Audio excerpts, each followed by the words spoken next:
The story does not begin with an explosion, with smoke spiraling into the sky or alarms blaring through the night. It begins, instead, with silence. A silence so heavy, so unnatural, that even those who lived closest to it did not understand what it meant, until it was too late. In the late 1950s and early 1960s, the world was in the grip of the Cold War. The United States and the Soviet Union raced to build bombs, rockets, and reactors that could tip the balance of power in an instant. Nuclear power was not simply a scientific triumph. It was a symbol, a banner under which empires claimed their superiority. The atom was energy, progress, dominance. But hidden in that brilliance was the shadow of catastrophe.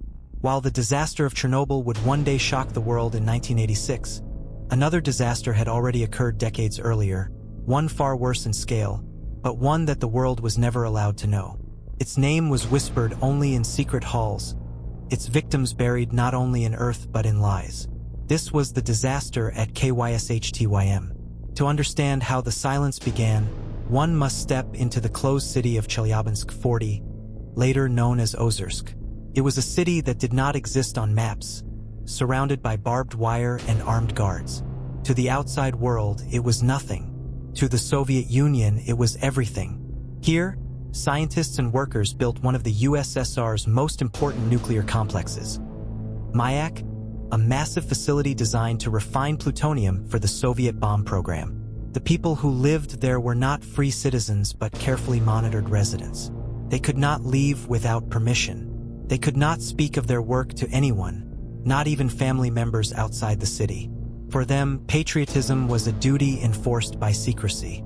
The air they breathed, the food they ate, the water they drank, all of it was tied to the Mayak plant. And unknown to them, all of it was poisoned. Inside Mayak, safety was never the priority. What mattered was speed. The Soviet Union was desperate to keep up with America, desperate to prove its dominance. Waste from plutonium production was dumped directly into the Teka River, the lifeblood of surrounding villages. Children swam in waters that glowed faintly at night, believing it was some miracle of nature. Fishermen pulled in catches from waters that carried invisible death. Women washed clothes in rivers laced with cesium and strontium, believing the state would never allow them harm. But harm was already underway. Villagers began to notice strange illnesses. Cancers appeared in clusters. Skin burned without fire. Children grew sick with mysterious fevers. Doctors, terrified to speak the truth, called it river sickness. They had no permission to say more. And then, on September 29, 1957, silence gave way to thunder. It began in one of the underground storage tanks at Mayak. These tanks held highly radioactive waste, stored in concrete vaults with crude cooling systems. One of the systems had failed. Heat built up, pressure mounted, and without warning, a chemical explosion ripped through the tank with the force of 70 to 100 tons of TNT. The explosion tore the roof off the storage site, blasting a column of radioactive dust a kilometer into the sky. There was no fireball, no mushroom cloud, nothing that looked like Hiroshima or Nagasaki. That absence of spectacle was perhaps the reason the world never noticed. But for those within hundreds of kilometers, the invisible death had already begun spreading. The radioactive plumes stretched across the wind, carrying strontium-90, cesium-137, and plutonium particles over thousands of square kilometers. Villages, fields, rivers, all bathed in a poison that no one could see, smell, or touch. And yet, the silence persisted. The Soviet state reacted not with warnings, but with secrecy. No alarms were sounded for nearby residents. No evacuations were announced. Instead, soldiers quietly entered certain villages days later, telling residents they had to leave immediately but giving no reason. Families were uprooted in the night, their homes abandoned, their livestock left to wander through contaminated fields. In some villages, people were not evacuated at all. They continued to farm, to drink water from the Teka River, to feed their children milk from cows grazing on poisoned grass. The state did not admit a disaster had occurred. Officially, it did not exist. Doctors began to see waves of strange diseases, acute radiation sickness in entire families, burns that would not heal, hair falling out in clumps. But medical records were classified. Patients were not told what afflicted them. To admit radiation was to admit the state had failed.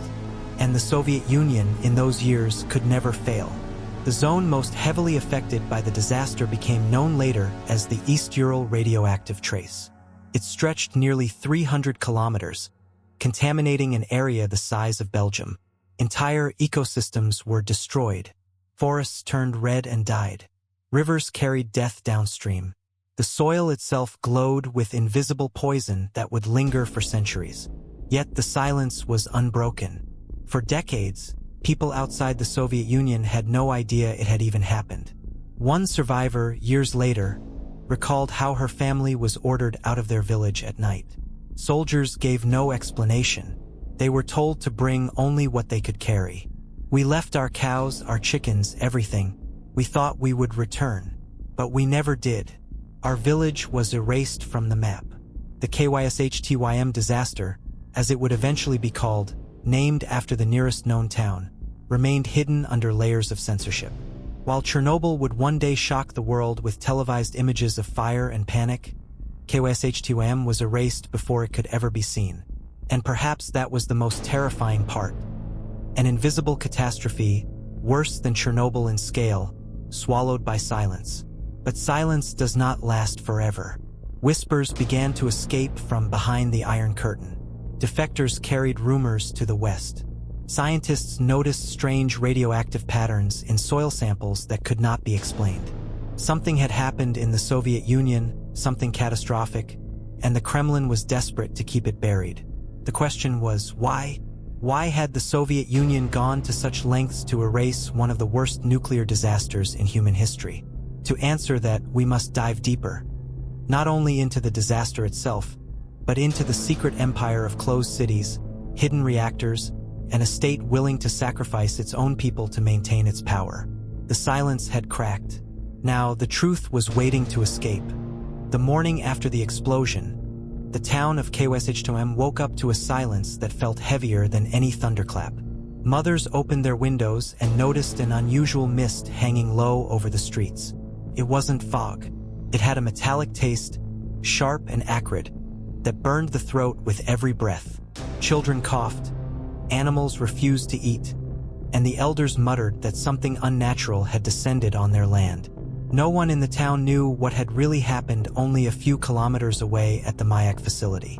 They only knew that the air itself seemed poisoned, and in truth it was invisible particles, strontium, cesium, ruthenium, were already embedding themselves into lungs, settling onto crops, contaminating rivers.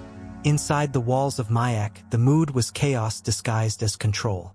Engineers and officers of the Ministry of Medium Machine Building, the secretive Soviet agency that oversaw nuclear weapons production, were given one clear directive: do not panic the population. The disaster was to remain hidden at all costs. They had seen how the world reacted to nuclear secrets when Hiroshima and Nagasaki burned. They would not let the Soviet image of technological superiority be stained by a catastrophic failure. So while radiation levels spiked to lethal ranges, official statements assured workers and villagers alike that everything was under control. But everything was far from control. The explosion had launched a radioactive cloud stretching over hundreds of kilometers. Villages downwind were bathed in fallout. Farmers working in their fields felt their skin blistering under the sun. Cows gave milk that glowed faintly under Geiger counters. Insects died in waves, littering the soil with husks. And still, no explanation was given. Instead, soldiers arrived, not to evacuate, not to warn, but to contain. Trucks rolled into villages with orders to collect the sick, the dying, and quietly relocate them. Whole families disappeared overnight, never to be spoken of again. Houses were abandoned, wells sealed, and livestock slaughtered en masse.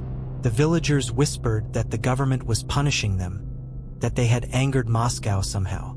Few dared to speak aloud of the strange illnesses spreading among them. Skin peeling like bark, teeth falling out, hair clumping in handfuls. The official line was food poisoning, or influenza, or regional anomalies. anything but the truth. Meanwhile, inside Mayak, the engineers were ordered to keep working. Radiation was everywhere, but production of plutonium for the Soviet nuclear arsenal could not stop. The workers were given little more than rags for protection. Some wrapped scarves over their mouths. Others rubbed grease on their skin in the hope that it would block the invisible poison. Didn't. Every day, men collapsed at their workstations. Some bled from their gums. Others lost consciousness in pools of their own vomit. The supervisors, pressured from above, marked their names off the rolls and ordered replacements. To stop was treason. To question was sabotage. So the work continued at the cost of hundreds of lives. Outside the facility, the land was becoming a wasteland. Entire rivers ran radioactive. Fish floated belly up along the Teka River, which cut through dozens of small villages. Yet children still played at its banks, splashing water onto their faces, unaware that every drop carried death. Women washed clothes there, while men drank from it after long days in the fields. In their bodies, isotopes quietly nested in bones and organs, rewriting their futures cell by cell. The most chilling part? No one told them to stop. The silence was the deadliest weapon of all. For the Soviet Union, admitting failure was unthinkable. The Cold War demanded strength, invulnerability, triumph. The West could not know that one of their most prized nuclear facilities had nearly torn itself apart. So the truth was buried. And to bury it, they buried people along with it. One survivor, years later, recalled how soldiers ordered her family to leave their village with nothing but a small bag of belongings. They were told it was temporary relocation. They were never allowed to return. Their homes were bulldozed, their orchards cut down, the very soil scraped away as if to erase the existence of contamination. But no bulldozer could erase the sickness that had already spread through their veins. By winter, hospitals in Chelyabinsk and Sverdlovsk were overflowing. Strange diseases appeared: leukemia in children, rare cancers in adults, skin lesions that doctors couldn't explain. When medical staff asked questions, they were told to write diagnoses as unspecified. To speak too loudly was to risk being accused of espionage. The KGB monitored rumors, suppressing any whisper of a nuclear accident. Letters describing the strange illnesses never reached their destinations. Entire medical files disappeared into classified archives. Even scientists were silenced, threatened with exile or imprisonment if they dared to connect the dots between the explosion and the growing health crisis. But dots were being connected. Quietly, secretly, a handful of doctors and scientists began to realize that what had happened was unlike anything the world had ever seen. Worse, it was still happening. Unlike a single bomb or a one-time leak, this disaster had created an open wound in the land itself. Every rainfall carried particles deeper into the soil. Every gust of wind spread invisible poison farther. It was not just a disaster of the past, it was a disaster of the future. The scale of the catastrophe was staggering. Hundreds of villages were eventually evacuated in silence. Tens of thousands of people were exposed to deadly radiation levels. Entire generations were condemned to live with the mutations and cancers seeded by that one explosion. And yet, outside the borders of the Soviet Union, no one knew. Not a word appeared in Western newspapers. No outcry. No investigation. Nothing. The world was blind. And it was blind because the Soviet Union had mastered the art of silence. And that silence became a weapon far deadlier than any warhead. Yet history has a way of whispering through the cracks. A rumor spread among Western intelligence services of a radioactive zone somewhere deep in the Urals. A zone so toxic that birds wouldn't fly over it. Analysts debated whether it was a nuclear test site, a secret weapons lab, or a cover story. No one knew for sure, but the whispers grew louder. And then, in the late 1950s, the whispers reached the ears of a man who would risk his life to uncover them. A man whose defection would shatter the carefully constructed wall of secrecy and force the world to confront a truth darker than Chernobyl, darker than any official dared admit. The silence was about to be broken. The silence after the explosion was deafening. In the chaotic aftermath, the official response from the Soviet authorities came not in sirens or warnings, but in whispers and paperwork. For the people living near the Mayak facility and along the Teka River, the hours following the disaster brought not evacuation orders, but confusion. Men, women, and children stared at the sky, watching the strange shimmering cloud drift east, not realizing they were inhaling and absorbing invisible particles that would mark them for life. Instead of alarms, there was bureaucracy. Soviet officials scrambled not to save lives, but to save secrets. The Mayak disaster was immediately classified. No mention was allowed in newspapers, no broadcasts on radio, no public acknowledgement that anything had happened. To admit the explosion would have been to admit that the Soviet Union's nuclear program, its symbol of strength in the Cold War, was fatally flawed. So, in the hours and days that followed, villagers went about their daily routines, entirely unaware that the water in their wells was now poisoned, that the soil where they planted potatoes was contaminated, that the milk from their cows carried strontium and cesium. Children splashed in the Teka River, playing as they always did. Families drank from it, washed their clothes in it, fished from it. To them, it was life. In truth, it had become death disguised as water. Doctors in the region quickly began noticing strange cases. People arrived at clinics with burns that hadn't come from fire, but from radiation. Skin lesions that refused to heal. Hair falling out in clumps. Blood counts that baffled physicians. But even the doctors were kept in the dark. Many of them weren't told the true nature of the disaster. They were simply ordered to treat and record, without asking questions. Some suspected, of course. They had heard rumors about Mayak. But suspicion wasn't enough to act. In the Soviet Union of the 1950s, questioning the state could be more dangerous than radiation itself. Meanwhile, the scale of contamination was vast.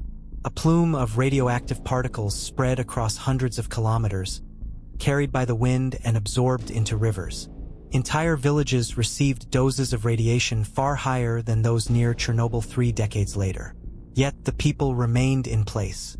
They ate contaminated crops, hunted contaminated animals, and drank poisoned water. It wasn't until weeks later that the government made its move. But it wasn't the kind of move one might expect. Instead of launching a mass evacuation, Soviet authorities selected only the most heavily contaminated villages to be relocated. And even then, the evacuation was carried out with secrecy. No explanations were given to the families. Soldiers would arrive, tell residents to pack immediately, and load them onto trucks. Many were not told where they were going or why. They were forbidden to ask questions. The families left behind, those in villages deemed less contaminated, were told nothing at all. They stayed, living on poisoned land, their bodies absorbing doses of radiation over months and years. Some were eventually relocated years later, but for many, it was already too late. This disaster, the KYSHTYM disaster, as it would later be known, was a catastrophe not only because of the explosion itself, but because of the cover-up. Unlike Chernobyl, where international monitoring stations quickly picked up signs of radiation, the 1957 explosion occurred in an era when global detection was limited. The Soviet Union exploited this. They buried the event, silenced scientists, and erased entire villages from maps. For decades, the world outside had no idea that one of the worst nuclear disasters in history had occurred. Inside the USSR, however, silence did not erase suffering. In the years that followed, doctors in the region recorded staggering increases in cancer rates, birth defects, and premature deaths. Mothers gave birth to stillborn babies at alarming rates. Entire families were wiped out by illness. The phrase whispered among survivors was chilling. "The river is sick, and it has made us sick too." One villager would later recall how, after her family was evacuated, soldiers bulldozed their home and fields. She said, "It was as if they wanted to erase not just our village, but the memory that we had ever lived there." And in truth, that was precisely the goal. To the Soviet state, the lives of its people mattered less than the image of strength it projected to the world. Meanwhile, the Mayak facility itself continued operating. Shockingly, the Soviet Union did not shut it down after the explosion. They repaired what they could, reinforced storage tanks, and carried on producing plutonium for nuclear weapons. The logic was clear. The arms race with the United States could not be slowed, not even by a disaster of apocalyptic proportions. The Cold War demanded sacrifice, and it was the ordinary villagers, not the generals or party leaders, who paid the price. The contamination zone, later called the East Ural radioactive trace, was vast, covering an area larger than some European countries. Soviet scientists quietly studied it, turning tragedy into a laboratory. Villagers who had been left behind were not simply victims, they were test subjects. Scientists tracked their health in secret, documenting radiation's long-term effects on the human body. But instead of saving lives, this research was weaponized knowledge, used to better understand how soldiers might withstand nuclear war. Perhaps the most shocking detail is this. 4 years, residents weren't even told that they had been exposed. Officially, there was no disaster.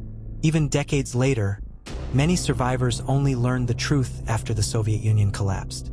Until then, they had believed the lies fed to them, that their sickness came from bad water, or poor diet, or unknown illnesses. But the human body doesn't lie. Children grew up with weak bones, cancer spread like wildfire, entire generations bore the scars of exposure. And all of it, every death, every deformity, every tear, was hidden beneath layers of secrecy. As the 1960s and 70s passed, whispers about a mystery disaster in the Urals began to circulate in the West. Scientists noticed strange reports from Soviet journals, odd health anomalies in obscure regions, mentions of ecological resettlements without explanation. The CIA began to take interest. Was there truly a hidden catastrophe behind the Iron Curtain? But inside the USSR, the silence remained. Those who tried to speak out were silenced. Dissident scientists were threatened, some imprisoned. Local villagers who asked too many questions simply disappeared into the machinery of the Soviet state. The story of KYSHTYM was more than just a nuclear disaster. It was a deliberate act of erasure. An entire region contaminated, thousands of lives cut short, and yet officially it did not exist. To the world, there was no explosion, no radioactive cloud, no suffering, only silence. And yet, silence cannot last forever. By the 1970s, the truth began to leak through the cracks. Western scientists caught wind of the mysterious radioactive zone in the Urals. But even then, the full scale remained hidden, and the people most affected continued to live in the shadow of secrecy. This was the cruelest twist of all. The disaster wasn't just nuclear. It was political. The contamination was real, the deaths undeniable. But the Soviet state transformed the tragedy into a ghost story, a rumor, something that could be dismissed. The world still did not know what had truly happened in 1957. But soon, a chain of events would bring the buried truth closer to the surface, and it would take one brave voice to finally expose it. The night was suffocatingly quiet, but silence in the wake of disaster is never peaceful. In the region surrounding KYSHTYM, whispers of unease had already begun to ripple through the population. By now, weeks had passed since the explosion at Mayak. The authorities still maintained the facade of control, insisting that everything was under supervision, that citizens should continue life as usual. Yet the people living under the fallout knew something was deeply wrong. Their livestock died without cause. Children's hair fell out in clumps. Gardens turned pale and barren. The official silence was deafening. And that silence became more dangerous than the radiation itself. The Soviet leadership believed that information was a weapon, and to allow the truth to circulate would be to hand the West a propaganda victory. For the Kremlin, the Cold War was not only about missiles and armies, it was about perception. If the world discovered that the USSR's nuclear industry had poisoned its own people, it would be a humiliation of colossal scale. Thus, secrecy became policy. Doctors were ordered to classify symptoms as unknown fevers or seasonal illnesses. Military officers confiscated local records. Scientists who raised concerns were threatened with charges of treason. Yet the human body could not be silenced. And soon, the evidence of catastrophe would grow undeniable. Inside the Mayak facility, workers moved through the hushed halls like ghosts. Many had already succumbed to acute radiation sickness. Skin lesions that refused to heal, vomiting that never ceased, fatigue so consuming that even standing became unbearable. They were instructed to keep working, to serve the motherland, though most knew that each passing day inside Mayak was another step closer to death. Some wrote letters to their families, hiding them in walls or under floorboards, knowing they might never have the courage or the opportunity to send them. One man, an engineer named Yevgeny, confided to a colleague that he could no longer tell which hurt worse, the burns on his skin or the knowledge that he was complicit in covering up the truth. His words echoed the private agony of many. "If we die, no one will ever know why. We will simply vanish." Beyond the facility, Soviet officials quietly began a vast, shadowy operation to clean the contaminated area. It was not for the protection of the citizens, though that was the excuse offered. It was to bury the evidence. Villages closest to the blast were simply erased.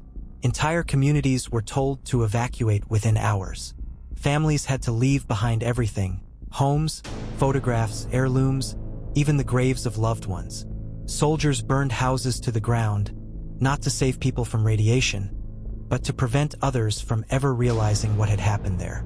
It was a forced silence, a physical erasure of history. In some villages, old men refused to leave, clutching their farmland and their livestock. Soldiers dragged them out, their protests drowned by the roar of trucks. Others tried to resist more quietly, burying keepsakes in the soil, hoping one day someone might return to uncover them. These fragments, small, intimate objects, would later become some of the only surviving evidence of the lost settlements of the East Ural radioactive trace. The Soviet Union called the zone simply restricted territory. But to those who had lived there, it was their entire world, stolen overnight. Meanwhile, in Moscow, the regime continued its deception. Reports were carefully edited before being delivered to higher officials. The words explosion and radiation rarely appeared. Instead, euphemisms like industrial accident and localized contamination were used. This selective language functioned as both shield and weapon. It allowed those in power to avoid acknowledging the magnitude of the crisis, while also controlling anyone who dared to speak otherwise. But the truth has a strange way of leaking through even the strongest walls. By the late 1950s, rumors about an invisible sickness in the Urals began to reach dissidents, underground writers, and eventually even fragments of the scientific community. Some Soviet doctors, unable to remain silent, shared medical observations in coded reports. They described an illness without contagion spreading through entire villages. These reports, hidden in classified files, were never meant to reach the public. Yet they became the seeds of knowledge that would one day expose the world's forgotten nuclear catastrophe. For the ordinary citizens of the region, there was no such outlet. They lived in confusion, suffering illnesses they did not understand, forced to obey orders they could not question. Mothers watched their children weaken and die, never told the true cause. Farmers planted crops that withered before harvest, never allowed to know that their soil was poisoned. Generations lived in the shadow of radiation, denied both treatment and truth. And yet, in the strangest twist of all, many never fully grasped the scale of what had happened. The Soviet machine was efficient in shaping perception. People were told that they had been relocated for military exercises, or that their illnesses were simply misfortunes. The state not only controlled their lives, it controlled their understanding of reality. This was the collapse of trust. When a government tells its citizens to believe one thing while their bodies scream another, faith dies. The people of the Urals learned, in the most brutal way, that the Soviet state valued its nuclear reputation more than their lives. And still, they remained silent because silence was survival. Years later, long after the contaminated villages had been erased from maps, traces of the truth resurfaced. Travelers reported strange abandoned zones deep in the Urals. Soldiers stationed there whispered of animals with grotesque mutations, of rivers that killed within days. These stories circulated in hushed tones, mixing fear with myth. For Western intelligence agencies, scraps of information about the KYSHTYM accident began to emerge, but without confirmation, they remained speculation. After all, the Soviet Union was a fortress of secrecy, and whispers alone could not pierce its iron walls. It would take decades, and the bravery of a few insiders, before the true scope of the disaster came to light. Yet even as silence reigned, the disaster continued its work. Radiation does not fade with propaganda. It lingers invisible in the earth, in the rivers, in the bones of the people who unknowingly drink and eat and breathe it.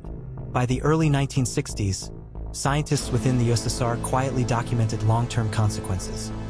Cancers rising, genetic mutations spreading through families, entire villages still suffering. But these reports remained buried in classified archives. No public acknowledgement, no compensation, no official memorial. It was a crime not only of negligence, but of deliberate amnesia. Imagine standing in one of those abandoned villages decades later. The ruins silent, the wind moving through collapsed roofs, wild plants creeping across what was once a living community. No sign tells you why the place is empty. No memorial explains the suffering.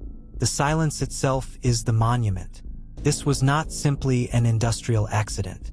It was a catastrophe of human arrogance, made worse by the attempt to bury it beneath lies. The explosion at Mayak had already poisoned the land. But it was the cover-up, the decision to erase entire villages, to silence doctors, to deceive the people, that poisoned the soul of a nation. And even then, the story was not over. Because eventually someone would speak. Someone would risk everything to break the silence. And when they did, the world would finally hear about the nuclear disaster that was worse than Chernobyl, yet buried in secrecy for decades. The nuclear disaster at KYSHTYM was not only a catastrophe of radiation and contamination, it was a catastrophe of truth. It showed the world how far a state could go in hiding its failures, and how silence itself can become a weapon deadlier than fallout. By the late 1950s, the Soviet Union had buried the explosion at Mayak beneath layers of secrecy. Villages were erased from maps. Survivors were silenced. Doctors were forbidden from writing the words radiation sickness on medical files. Instead, vague diagnoses like blood disorder or vegetative dystonia were used, as if new names could disguise the reality eating away at people's bodies. For the victims, it was a double tragedy. First, they had been exposed to deadly contamination. Second, their suffering was officially denied. To admit that radiation was the cause would mean acknowledging the failure of the state. And in the Soviet Union, failure did not exist, at least not on paper. Families whispered in private. Children who lost their hair or developed strange growths were explained away as unfortunate cases. Women who gave birth to stillborn babies were told it was unrelated. Entire communities disappeared without explanation, with only rumors filling the void. The government knows what's best, villagers told themselves. Even as the government abandoned them to fate, the truth began to trickle out only in fragments. In the 1960s, Western scientists studying satellite imagery of the Ural Mountains noticed strange scars on the landscape, long barren stretches where villages should have been. Something had happened there, something devastating. But Moscow denied everything. Then came Zheres Medvedev, a Soviet biologist who later became a dissident. Medvedev pieced together hidden reports, survivor testimonies, and scientific inconsistencies. From exile in London, he published accounts of the disaster, calling it a tragedy worse than Chernobyl, but swallowed by silence. His revelations were explosive, not because they told the full story, but because they revealed the depth of Soviet censorship. For decades, the West debated, had there really been a nuclear accident in the Urals? Was Medvedev exaggerating? Some dismissed his claims as Cold War propaganda. But slowly, the pieces aligned. The barren lands, the sickened villagers, the whispers of evacuated towns. The puzzle was undeniable. Something catastrophic had indeed happened in KYSHTYM. Still, the full truth remained hidden. When Chernobyl erupted in 1986, the Soviet Union could no longer maintain silence about nuclear disasters. The scale of the catastrophe, beamed across television screens worldwide, forced transparency. But even then, KYSHTYM remained in the shadows. Why? Perhaps because the Kremlin knew that admitting KYSHTYM would reveal decades of lies, and expose that the culture of denial had been entrenched long before Chernobyl. The world saw Chernobyl as a symbol of Soviet recklessness. But KYSHTYM was worse. It was a symbol of deliberate erasure. And so, the victims of the 1957 explosion were condemned not only to suffer, but to be forgotten. Imagine this. A farmer living near the Teka River, who drank its waters for years, suddenly develops strange tumors. He is told by doctors that his illness is due to diet or stress. He dies without ever knowing that his body was poisoned by radiation from Mayak. His children, exposed to the same contaminated environment, grow up sickly, carrying genetic scars passed down by a disaster they were never allowed to know about. This was not science fiction. It was reality for thousands. The Teka River itself became a silent killer. Used by the plant to dump radioactive waste, it flowed through dozens of villages. Children swam in it during summers. Women washed clothes in it. Men fished in it to feed their families. And all the while, invisible death spread through its waters. Decades later, scientists measured its sediments and found radioactive isotopes still present at deadly levels. But by then, generations had already paid the price. Some survivors fought to have their suffering acknowledged. In the 1990s, after the fall of the Soviet Union, a few courageous villagers began to tell their stories openly. Old women described soldiers arriving in the middle of the night, ordering them to leave without explanation. Men recounted returning years later, only to find their homes bulldozed, the land fenced off, entire cemeteries buried under concrete. "They didn't just erase our houses," one survivor said. "They erased our lives." Even today, the exact number of victims is unknown. Official Soviet records list hundreds. Independent researchers suggest tens of thousands. Some estimates even reach into the hundreds of thousands when counting the long-term health effects. The truth likely lies somewhere in between, but the exact number may never be known because records were destroyed, falsified, or never created at all. And yet, despite the scale, KYSHTYM never became a symbol like Chernobyl. There was no global outcry, no documentaries, no wave of international aid. Instead, it was swallowed by Cold War politics and the relentless control of Soviet secrecy. This silence forces us to ask uncomfortable questions. How many other tragedies have been buried? How many communities have disappeared without the world ever knowing why? When governments hide disasters, who speaks for the dead? But perhaps the most haunting question is this: if a catastrophe on the scale of KYSHTYM can be erased, what does that say about the history we are told? How much of what we think we know is incomplete or worse, deliberately manipulated? The forgotten nuclear disaster of 1957 is more than just a Soviet story. It is a warning about the fragility of truth. When information is controlled, when facts are buried, entire generations can vanish into silence. And silence, as KYSHTYM proved, can be more lethal than radiation. The people of the southern Urals carry the scars to this day. Children born decades after the disaster still suffer from genetic defects. Farmers live on contaminated soil, and yet their story remains obscure, rarely taught, rarely acknowledged. They are the ghosts of KYSHTYM, walking reminders of what happens when secrecy outweighs humanity. Chernobyl was a disaster that could not be hidden. Fukushima became a global lesson in the risks of modern technology. But KYSHTYM was erased. And that is why it may be the most dangerous nuclear disaster of all. Not because of its scale alone, but because it proved that history itself can be rewritten. If you stand today on the banks of the Teka River, you will not hear the sound of alarm bells or Geiger counters. You will hear silence. But in that silence echoes a truth the world has ignored for too long: that some disasters never end. They only fade into memory, leaving behind scars that governments hope will be forgotten. The lesson of KYSHTYM is clear. When the powerful silence the truth, when victims are denied their story, when disasters are erased, it is not just the past that is endangered. It is the future. Because silence breeds repetition.